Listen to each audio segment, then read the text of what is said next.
Dear professors, I really appreciate this opportunity to share my research results with dear professors.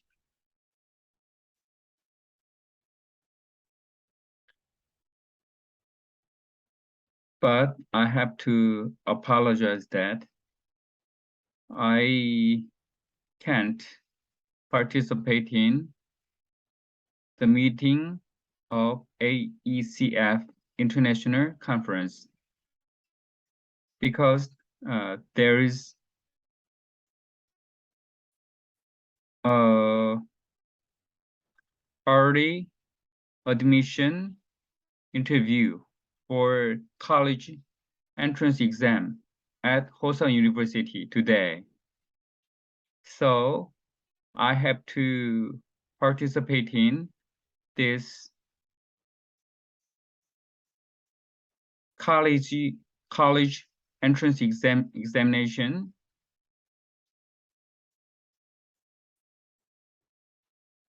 early admission interview as an interviewer today. So it is impossible for me to participate in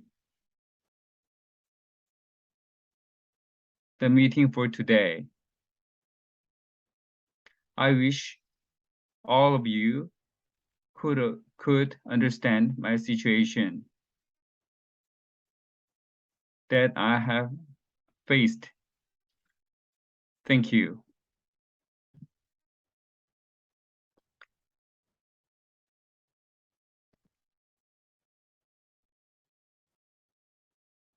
Let me begin with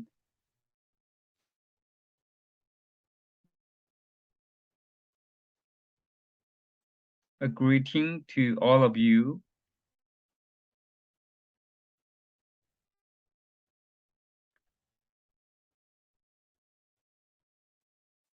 The topic of today is competition and cooperation between the United States and China. I am Dr. Sang-Yun Lee. I am a professor of the Department of Chinese Studies, Hosei University.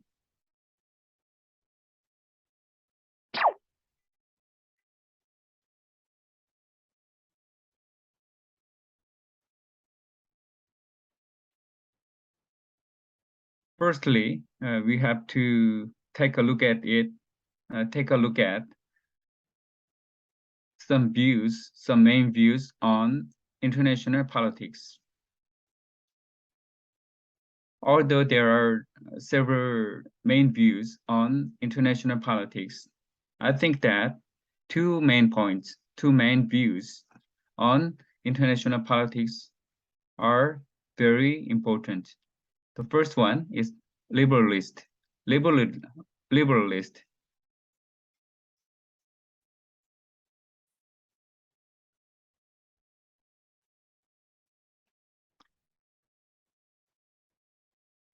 Believe that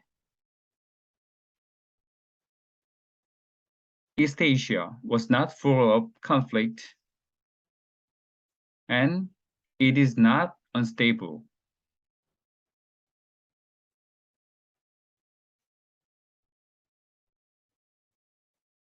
When we examine the historical patterns of the period when China had hegemony in East Asia. These liberalists believe that Chinese is already deeply embedded in global economy. So there is a very important economic interdependence and potential cost of aggression would be very big, very, very huge.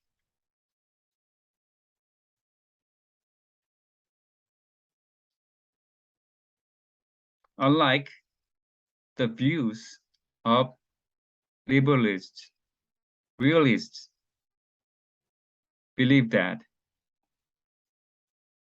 China, as a great power, will try to replace the United States and change the relationships between US and its allies to prevent US access to markets and natural resources in East Asia.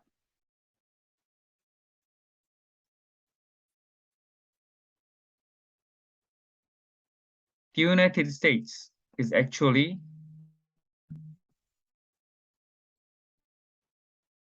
in disputes and competition with various countries all over the world. The competition in this era would take place in a structure including unipolar system, bipolar system, and multipolar systems.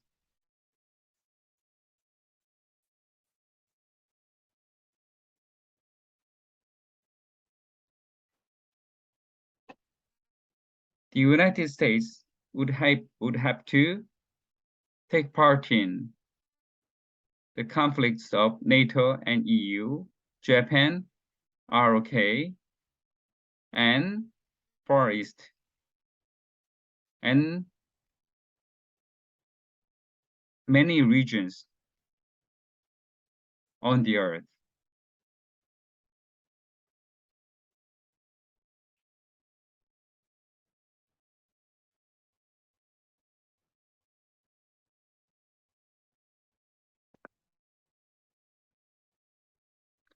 So in 21st century competition,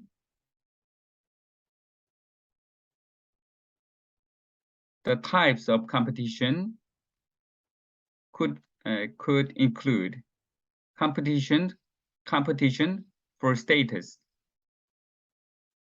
territorial claims, and control and prosperity in that.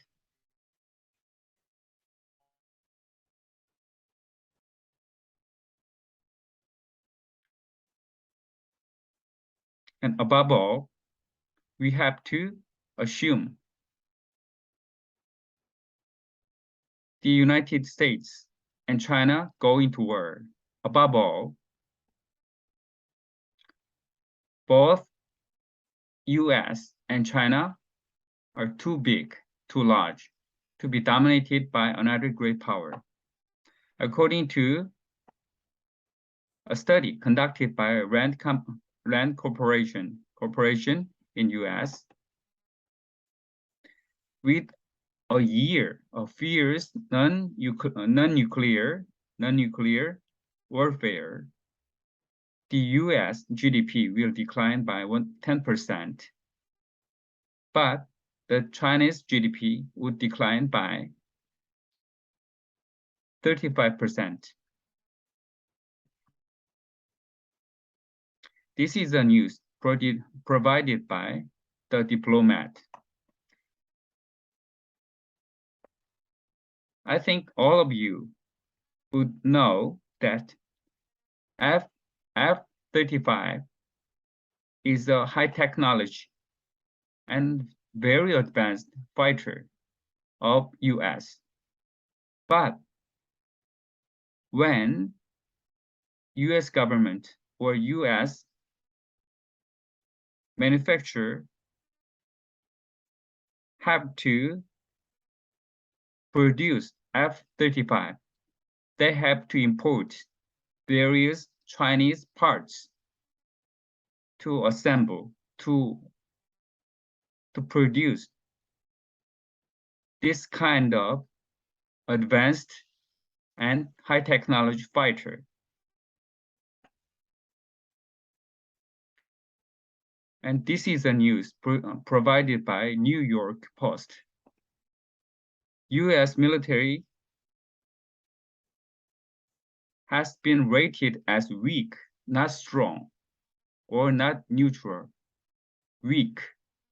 US military capability rated as weak may not be able to win one war, both with China and Russia.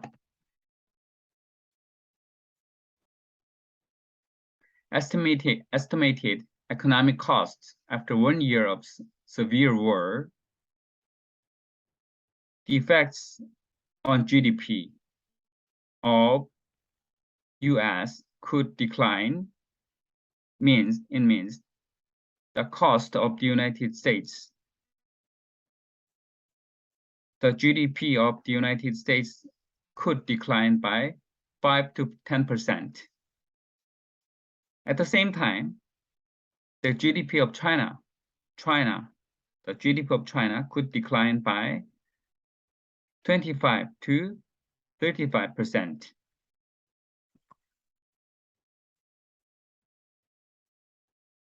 T0, the start of the conflict, T1, within days of T0. T2, 1 year. T1 to T2, maybe it would last 1 year. The left graph is the graph for 2015. The right graph, it is the graph for 2025. The gap between the United States military power and China has been narrowed.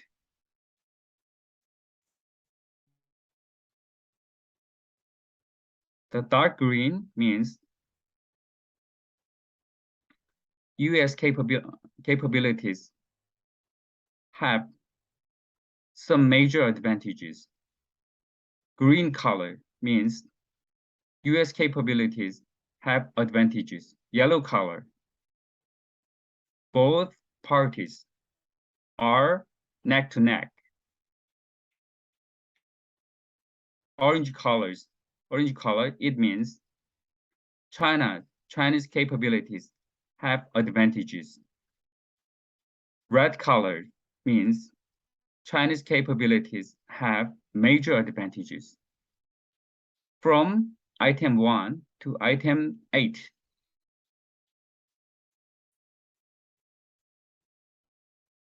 The United States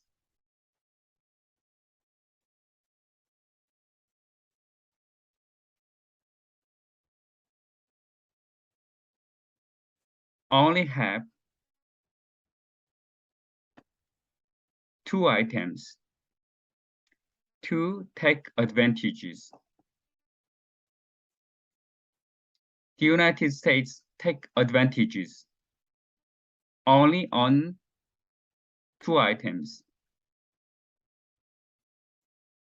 The US attacks on Chinese air bases.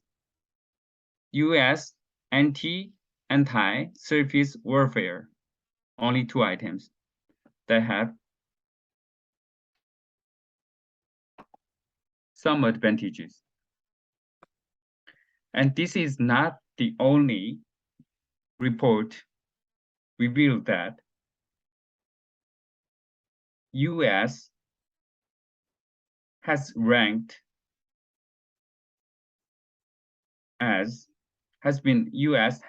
ranked as weak. This is not the only report.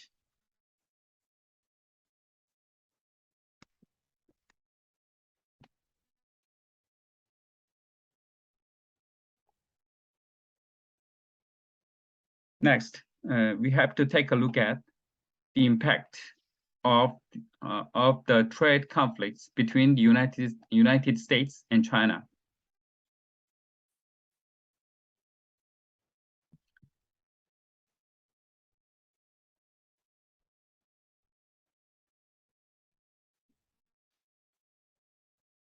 There are various types of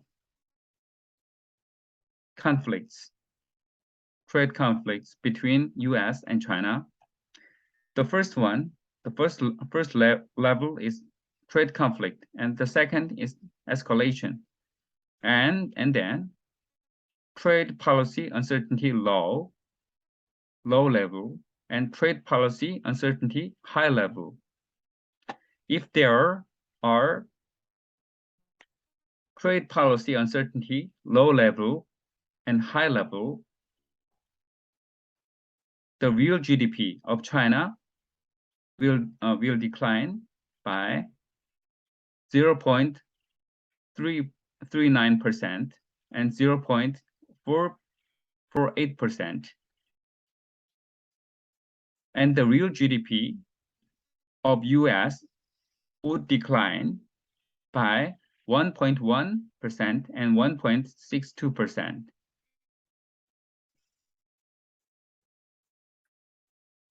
And if there are TPU low and TPU high, trade policy uncertainty low and high. If there are TPU low and high, the real GDP of China will decline by 5.1% and 5.33%.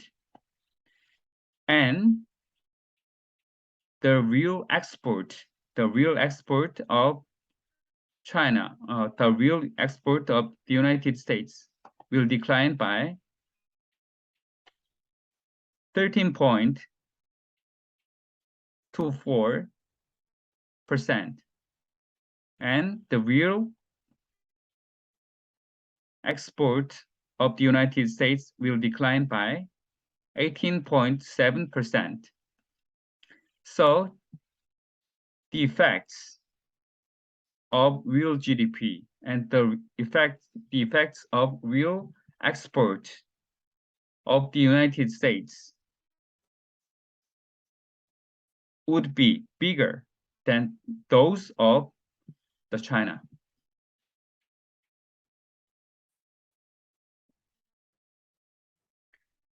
And we have to take a look at, we have to examine some main points of strategic cooperation between US and China.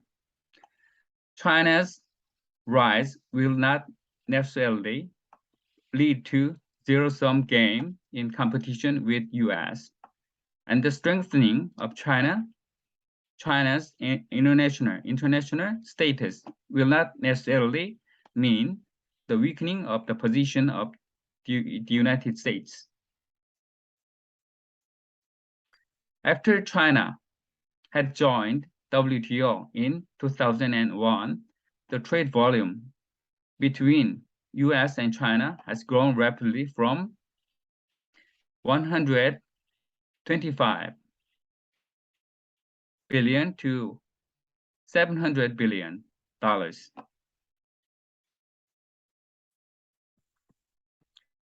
Trade between US and China will increase US productivity, and redirect jobs to more efficient sectors. Although the numbers of US manufacturing jobs decreased by 560,000 between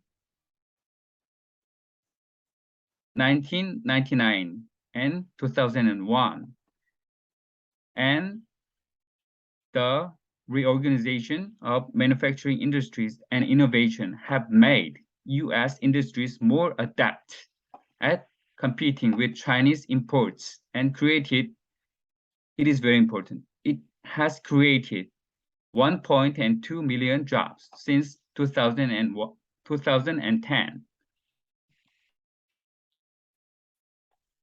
Although the United States and China appear to be competing with each other, in reality, in addition to strategic cooperation, they will cooperate a lot in the process of establishing the so-called New World Order.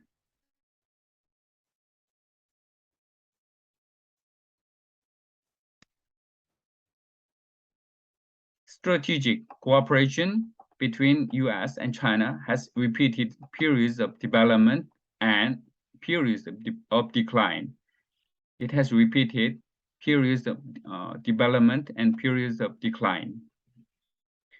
And it has led to policy dialogues between the two sides, visits to ships, and visits by senior military officials.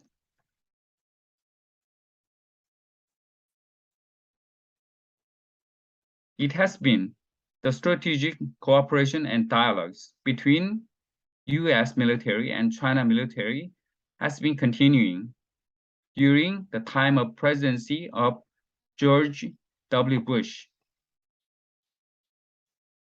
and US Obama administration and US Clinton administration.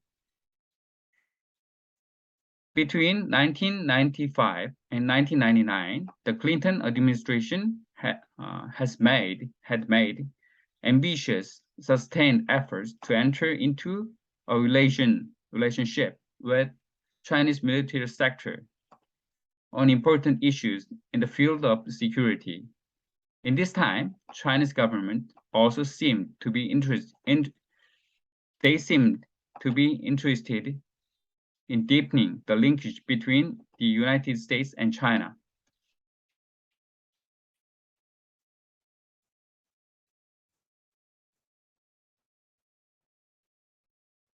The United States has always viewed China as a potential threat to US interests and ideas, but this kind of threat can be understood as a tension